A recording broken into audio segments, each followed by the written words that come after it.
Hey everybody, so in this video I'm just going to go over the Chapter 8 review. The first 6 questions we're just going to be typing the trig functions into the calculator. So I'll show you how to do that. For all these questions, what I'll do is I'll round all the 1, 2, and 3, I'll round those to the 100th place, and then 4, 5, and 6, I'm going to round that to a whole number since 4, 5, and 6 are angles. So for the first one, sine of 15, first thing you want to make sure that your calculator's in degree mode. If you're using the Desmos calculator, you can see up at the top, there's a little slider. Just make sure that it's in degree mode. So the sine of 15, we get 0.258. That's going to round to 0.26. I'll write it as 0.26. All right, the next one, the cosine of 66. We get 0.406, which rounds to 0.41. And then number 3, the tangent of 10. 0.176, which rounds to 0.18. All right, the next one, the sine inverse of 0.12. So we have to do the second function and then sine. So I get sine to the -1 of 0.12. That comes out to be 6.89. I'm going to round that to 7. The cosine inverse of 0.88. That comes out to be 28.35. That's going to round to just 28. And then these would be degree measures. And then for number 6, the tangent inverse of 1.45.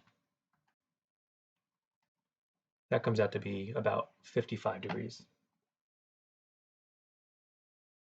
All right, so in the next one, we're going to be setting up the equation that we would use to solve for the labeled angle, and then we're going to solve it.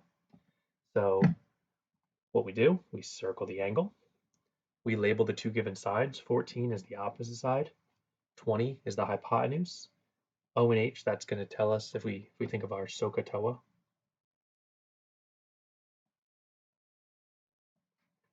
O and H goes with, so the first one, so it's going to be the sine.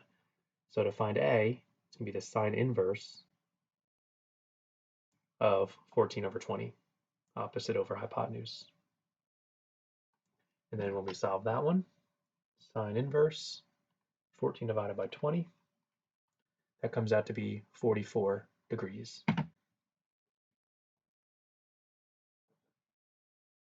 For number 8, the angle is V. I'm going to circle the angle.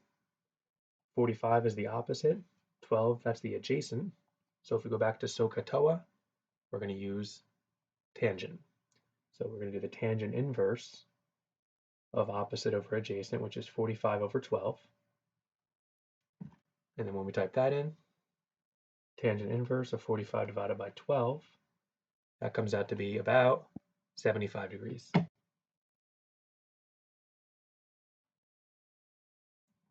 And then number 9, circle the angle, which is F. 3, that's the adjacent side. And then 8, that's the hypotenuse. So that's going to be, A and H would be cosine.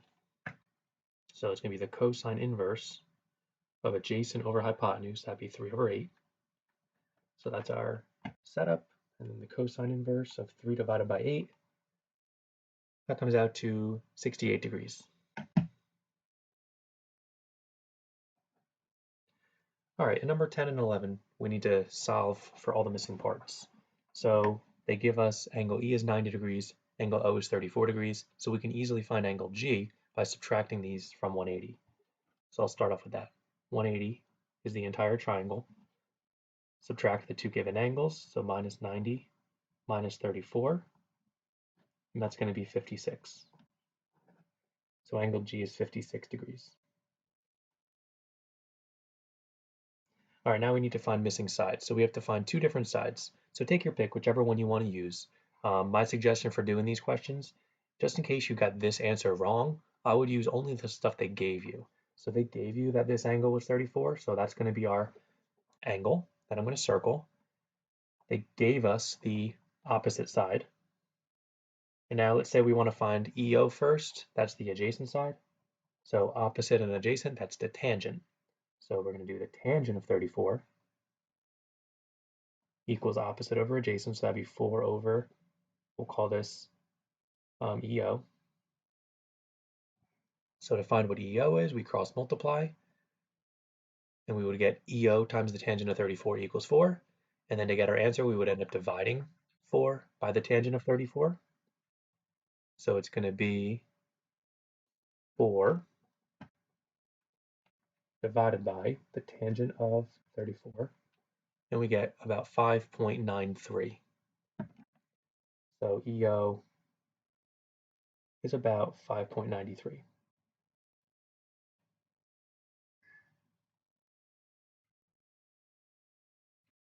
All right, and now to find GO in reference to the 34, that's the hypotenuse. We don't care about the adjacent anymore because we already found that. So we're going to use that opposite side they gave us, and we're going to find the hypotenuse. So that's going to be opposite, and hypotenuse is sine. So the sine of 34 equals opposite, which is 4 over hypotenuse, which we don't know, that's GO. Cross multiply, we get GO times the sine of 34 equals 4, and then divide 4 divided by the sine of 34. So we'll type that in the calculator. 4 divided by the sine of 34. That comes out to be 7.15.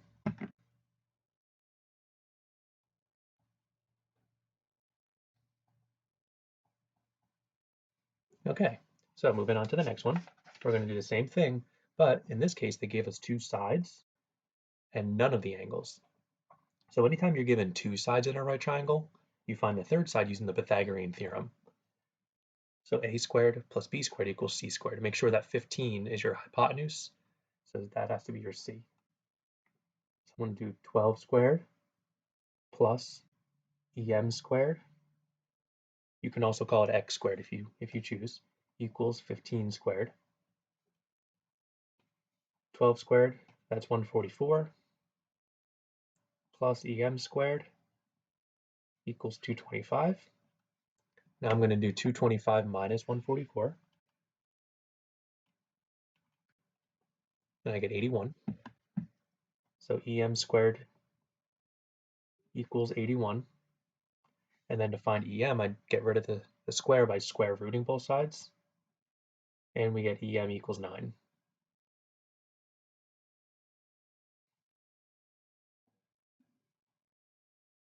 All right, now we're going to find any angle. So since k is first, I'll find k.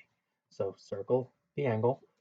Now we actually have all the sides, but again, remember, we just found this side. If you accidentally got the wrong answer for this one, then it's going to create another wrong answer. So I would only use the given stuff. So they gave us the adjacent and the hypotenuse. A and H, that'd be cosine. So I'm going to do the cosine inverse of 12 over 15. And that's going to give us, let's see, cosine inverse 12 divided by 15. That comes out to be about 37 degrees.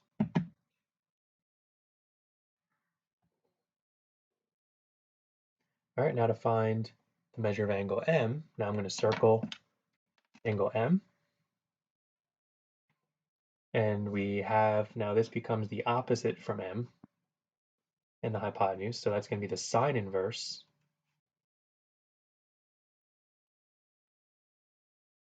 of 12 over 15. Now we should already know what this is going to come out to be, because if this angle here is 37 degrees and this is 90, we can just do not 180 minus 90 minus 37, and that should come out to be 53. So we should get 53 for this one, but I am setting up a separate equation just in case we got this one wrong. So I'm going to do the sine inverse of 12 divided by 15, and we do get 53. So that's 53 degrees.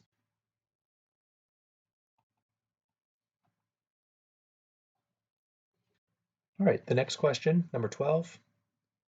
We have to draw a picture. So solve the given word problem using trigonometry. When in doubt, draw a picture. So a hot air balloon gets loose from its anchor. So we have a hot air balloon. That would be up in the sky. The anchor would be down on the ground.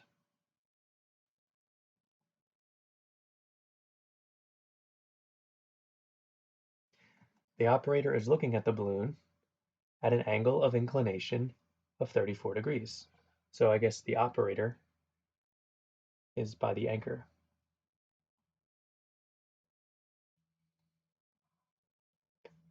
And the operator is looking up at the balloon at an angle of inclination of 34 degrees. Angle of inclination and angle of elevation, they're synonyms, they mean the same thing. If the balloon is 50 feet in the air, okay, so that's our vertical distance, that's our altitude, so I'm going to make it perpendicular to the ground, and that's 50 feet. What is the horizontal distance from the balloon to the balloon operator? So that would be the horizontal line. That's going to be our x. Okay, now that we have our picture, we're going to circle the given angle. We're going to label the given, which is the opposite, and then the side we want is the adjacent. O and A, that's going to be the tangent.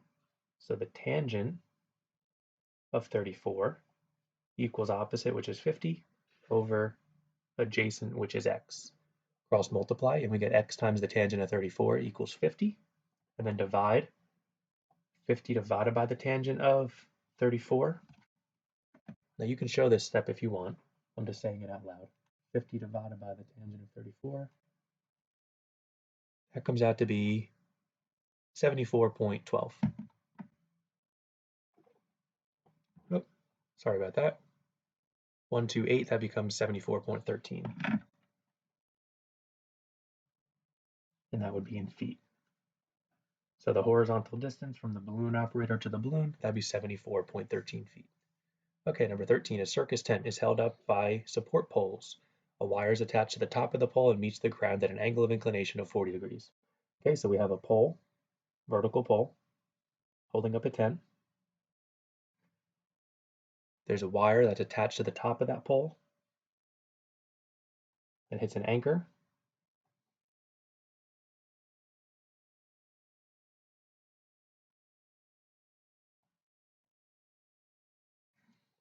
Okay, the angle of inclination from the anchor to the top of the pole, that's 40 degrees. And then the pole would be perpendicular to the ground. If the pole is 50 feet tall, how long is the wire? So the wire goes from the top of the pole to the anchor, that would be the hypotenuse. So the angle they gave us is 40. They gave us the opposite side, and they want us to find the hypotenuse. O and H, that would be sine, so it's going to be the sine of 40 equals 50 over x. Cross multiply, we get x times the sine of 40 equals 50, and then to get our answer, we do 50 divided by the sine of 40. So let's see what that comes out to be. 50 divided by sine of 40, that comes out to be 77.79. And that would be feet. All right, then at number 14, a hiker is at the edge of a cliff. He's looking down at a campsite at an angle of depression of 10 degrees. The cliff is 200 feet tall. The hiker wants to throw a paper airplane to the campsite. How far will the paper airplane travel? Okay, so we have a hiker up high on the edge of a cliff.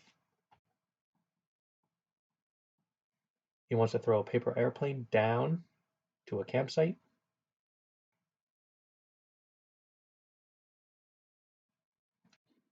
The cliff is 200 feet tall.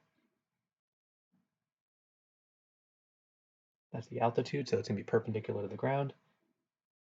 And then there is our horizontal distance. Okay, so the angle of depression from the hiker to the campsite, the angle of depression is formed by the horizontal line from the hiker and then the line of sight to the campsite. That would be 10 degrees. Remember that the angle of depression from something up high to something down low is congruent to the angle of elevation from something down low to something up high because they're alternate interior angles. So this is also 10 degrees from the campsite to the hiker.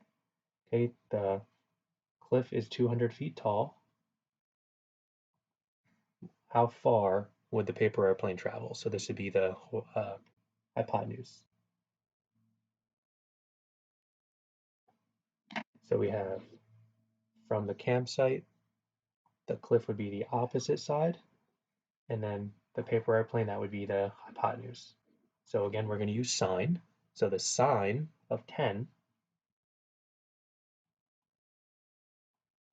equals opposite, which is 200, over hypotenuse, which is x. Cross multiply, we get x times the sine of 10 equals 200. And then to get our answer, we would do 200 divided by the sine of 10.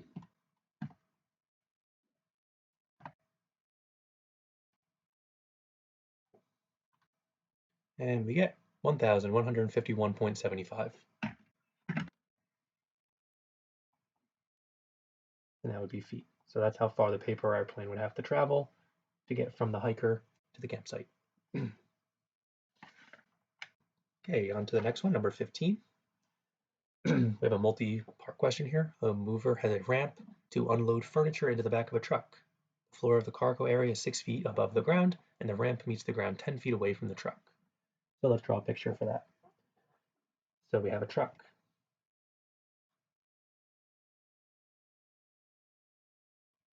There's our truck. There's the trailer of the truck. The floor of the cargo area is 6 feet above the ground.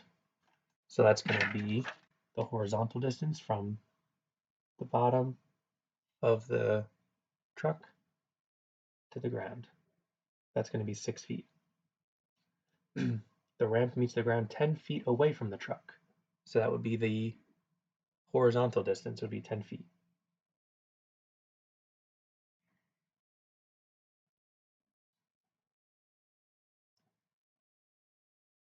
There would be the ramp. That would be the hypotenuse. So there's our picture. What is the angle of inclination of the ramp to the ground? Okay, so to find the angle of inclination, that would be this angle from the ramp to the ground. We're going to find that angle. We have the opposite and the adjacent. So that's going to be opposite and adjacent would be tangent inverse. So the tangent inverse of 6 divided by 10, let's see what that comes out to be. Tangent inverse, 6 divided by 10, we get about 31 degrees.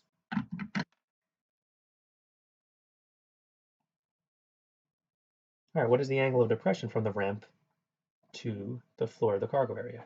So the angle of depression, that would be from here to the ground. So to find that, we would do the horizontal line and the line of sight. Didn't we just find that this was 31 degrees? So that means if the angle of inclination is 31, the angle of depression is also 31 because they're alternate interior angles. So this is just the same. The angle of elevation from the bottom to the top is 31. The angle of depression from the top to the bottom is also 31. All right, how long is the ramp? So this made a right triangle. So they gave us the two sides, the height and the horizontal distance. So to find the length of the ramp, we just use the Pythagorean theorem. A squared plus b squared equals c squared, and then c is our hypotenuse. That's why it's c. So I'll just call it x squared. 6 squared is 36, 10 squared is 100, so we get 136 equals x squared. And then to find what x is, or the length of the ramp, we do the square root. So the square root of 136, we get about 11.66 feet.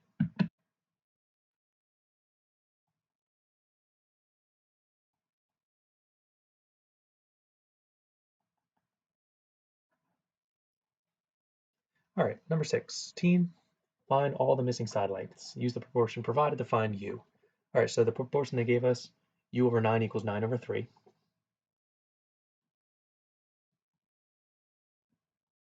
Cross multiply, 9 times 9 is 81, 3 times u is 3u. So we get 3u equals 81, and then divide both sides by 3, and we end up getting u equals 27.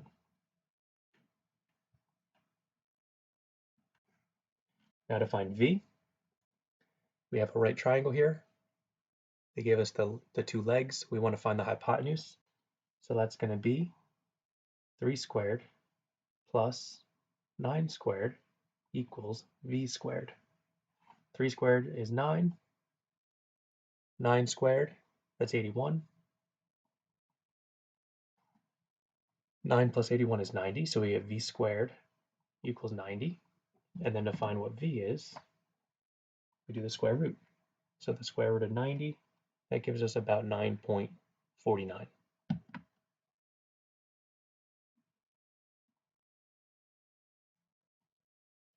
All right. And now the last part, to find w, we have another right triangle that we can look at right here.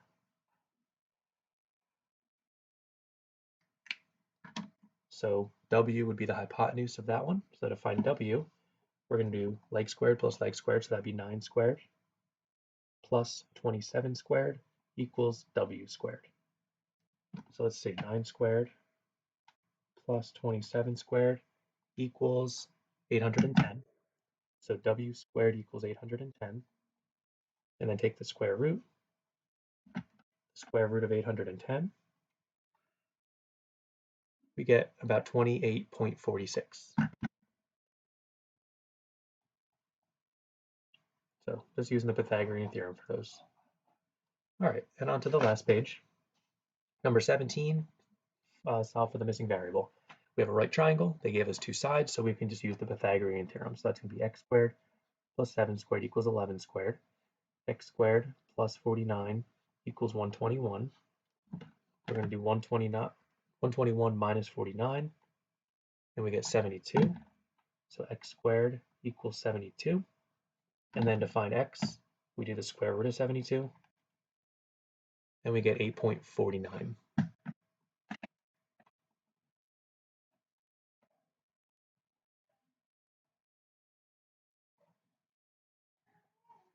All right, now number 18. This is a 90 and a 45, so this must also be a 45. So there's two ways of doing this. Since these are both 45, that means these are both 14. So we can do 14 squared plus 14 squared equals x squared using the Pythagorean theorem. Or if you remember your rules for special right triangles, if you have the leg of a 45, 45, 90, and you want the hypotenuse, you just multiply the leg by the square root of 2. So 14 times the square root of 2 equals 14 square root of 2, which you can write it like that, or you can write it as a decimal, 14 times the square root of 2. That comes out to be about 19.80. So these would both be acceptable answers. Okay, number 19, that's a 30 and a 90, so this has to be a 60 degree. So we have this side is 15, this side is x. So if we have the long leg and we want to find the short leg, we divide the long leg by the square root of 3. So x equals the long leg divided by the square root of 3.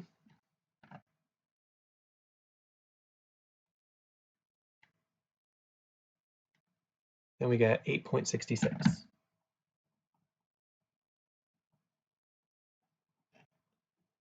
All right, in a 30, 60, 90, if you know the short leg and you want to find the hypotenuse, you just multiply it by 2. So it's going to be 8.66 times 2. So 8.66 times 2, that gives us 17.32. So y is about 17.32.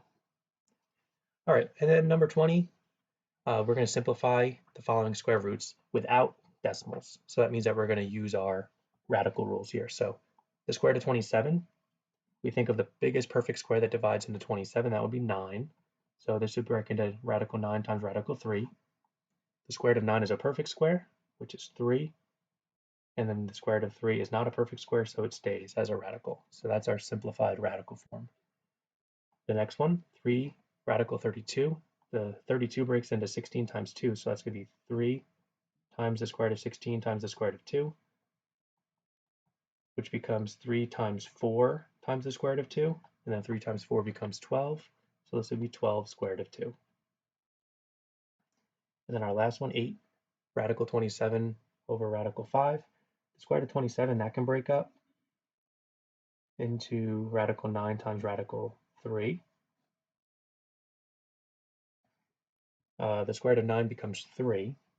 That would be 8 times 3 radical 3 over radical 5. And then that becomes 24 radical 3 over radical 5. Okay, we still can't have the square root in the denominator. We have to multiply the top and bottom by that square root. And that gives us 24 radical 15 over 5. The square root of 15 can't break down anymore because no perfect squares divide into it. And then 24 divided by 5 can't reduce at all. So there's our final answer. All right, so that's our study guide. If you guys have any questions, make sure you let us know. Have a good day.